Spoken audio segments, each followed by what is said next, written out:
বালুরঘাট ভাটিন্ডা ফারাক্কা এক্সপ্রেসের স্টপেজ পেল গাজল rail station.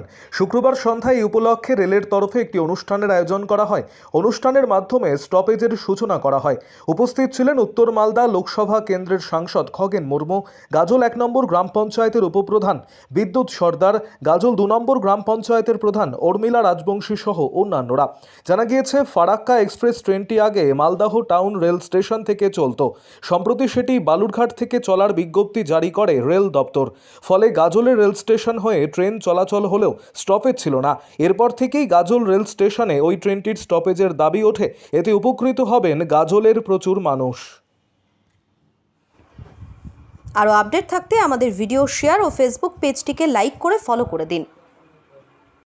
তার আমরা গাজলে আনুষ্ঠানিকভাবে তার শুভ উদ্বোধন করা হলো। তো আমাদের এই শুভ উদ্বোধনী অনুষ্ঠানে উপস্থিত আছেন আমাদের এডিআরএম সাহেব, কাটিয়া ডিভিশনের আমাদের সিনিয়র ডিসিএম সাহেব আছেন।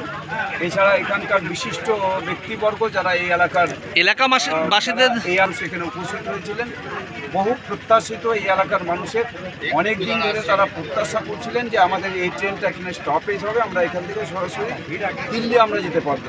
আজকের এই অনুষ্ঠানের ভেতর দিয়ে দিল্লিগামী যে ট্রেন, এই ট্রেনের আজকে স্টপেজ হয়। এই এলাকার মানুষ তারা এখানকার অনেক ছাত্রছাত্রী যায়, এখান থেকে অনেকে আমাদের পরিযায়ী শ্রমিক এখান থেকে যায় চিকিৎসার জন্য, অনেকে দিল্লিতে যান।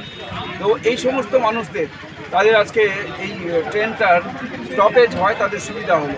আমাদের ব্যবসায়ী যারা আছেন এখানকার, বহু ব্যবসায়ী আমাদের গাজল বা এই এলাকার ব্যবসায়ী, তারাও এই ট্রেন স্টপেজ পেয়ে তারা খুবই খুশি হয়েছেন এবং তাদের এই ট্রেনটা তাদের উপযোগ